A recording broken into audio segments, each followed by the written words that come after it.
جنگ کی اس وقت کی صورتحال آپ کے سامنے ہے۔ اب ہمیں دیکھنا پڑے گا کہ اب ایران کی آگے کی حکمت عملی کیا ہوگی، امریکہ کی آگے کی حکمت عملی کیا ہوگی۔ اور ابھی آپ سب جانتے ہیں کہ ایران نے حوثیوں کے ذریعے جو دوسرا راستہ بند کرنے کی کوشش کی ہے، اس کے نتائج کیا ہوں گے، کیا رد عمل سعودی عرب کی طرف سے آتا ہے اور کیا رد عمل پاکستان کی طرف سے آتا ہے، کیونکہ آپ جانتے ہیں کہ پاکستان سعودی عرب کا ڈیفنس پارٹنر ہے۔ تو ظاہر ہے اگر سعودی عرب کو کسی قسم کی تکلیف ہوگی یا جنگی صورتحال کا سامنا کرنا پڑے گا تو پاکستان کو ڈیفینیٹلی آنا ہوگا اور پاکستان آئے گا۔ تو ابھی ہم اس پہ بھی بات کریں گے۔ اور دوسری بات یہ کہ کیا ایران جو ہے وہ واقعی سروائیو کر پائے گا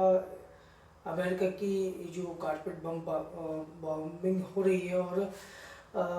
مختلف جو ہے وہ انفراسٹرکچر پہ ایران کے مسلسل حملے ہو رہے ہیں، ملٹری بیسز پہ حملے ہو رہے ہیں، اور کیا وہ سہ پائے گا، اس کے بعد وہ اس سے نکل پائے گا نہیں نکل پائے گا، اس پہ ہم بات کرتے ہیں۔ اچھا، سب سے پہلے تو ہمیں یہ دیکھنا پڑے گا کہ اس وقت کی صورتحال کیا ہے۔ اس وقت کی صورتحال آپ کے سامنے کہ امریکہ مسلسل آج 10ویں روز بھی بمباری کر چکا ہے رات کے ٹائم، اور اس کی طرف سے بھی کوئی ایسا بیان نہیں آیا کہ وہ کوئی روکنے کا ارادہ رکھتا ہے یا کوئی مذاکرات کی وہ کوشش جو ہے وہ کرے گا یا خواہش چاہتا ہے۔ اس کے پاس اپنے پلانز ہیں، وہ اس پلانز پہ شاید عمل کر رہا ہے۔ اور دوسری طرف ایران کو دیکھا جائے تو ایران جو ہے وہ اس کی حکمت عملی کچھ اب تبدیل ہوتی ہوئی نظر آ رہی ہے۔ وہ امریکہ پہ پریشر بنانے کے لیے گلف جو ممالک ہیں، خاص طور پر سعودی عربیہ، اس کو پریشر میں ڈالنے کے لیے، تاکہ اس کو پریشر بنے تو پھر امریکہ پر پریشر بنے تو پھر امریکہ شاید جنگ بندی کی طرف آئے یا کچھ ایسا معاملہ نکلے کہ ایران کو آفر دے کہ بھئی اب کیا کریں۔ تو یہ اس کی پوری کوشش ہے ایران کی، لیکن مسئلہ یہ کہ اگر سعودی عرب پر پریشر ڈالے گا تو پھر پاکستان آئے گا تو پھر ظاہر ہے جنگ بڑھے گی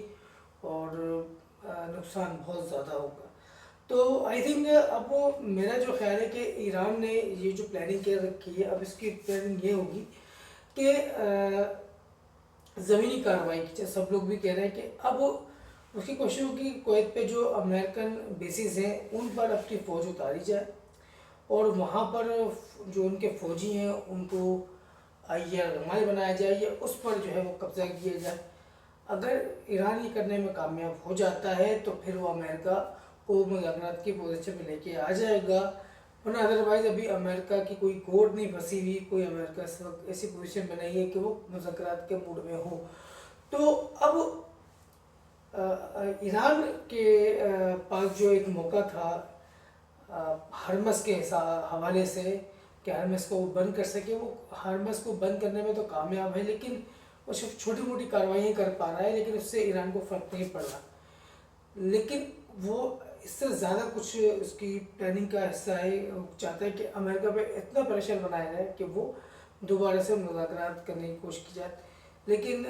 ہم دیکھتے ہیں کہ ابھی ایران کے پاس ظاہر اتنی طاقت نہیں ہے کہ وہ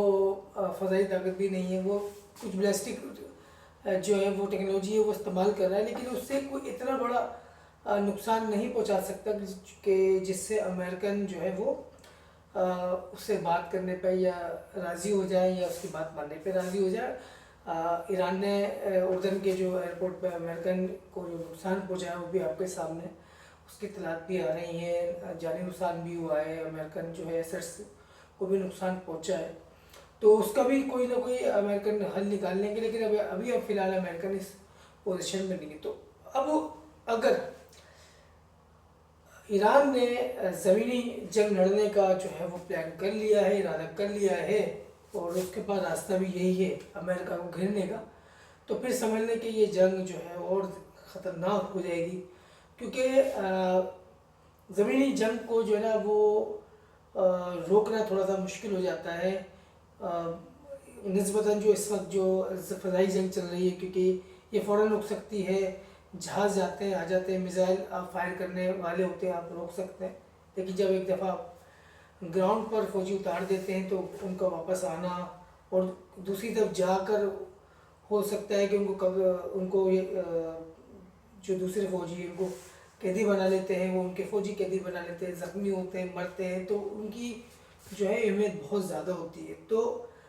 ہم دیکھتے ہیں کہ کیا یہ خطرناک صورتحال ہے، کیا یہ پلاننگ واقعی ایران کی ہے کہ وہ کویت میں گھس کر امریکن فوجی اڈے کو قبضہ کرے گا اور ایران کو اور امریکہ کو مجبور کرے گا کہ وہ اس سے مذاکرات کریں۔ آگے چلیں گے اور دیکھیں گے کیا ہوتا ہے۔ نیکسٹ اپڈیٹ کے لیے انشاءاللہ میں حاضر ہوں گا، تب تک کے لیے اللہ حافظ۔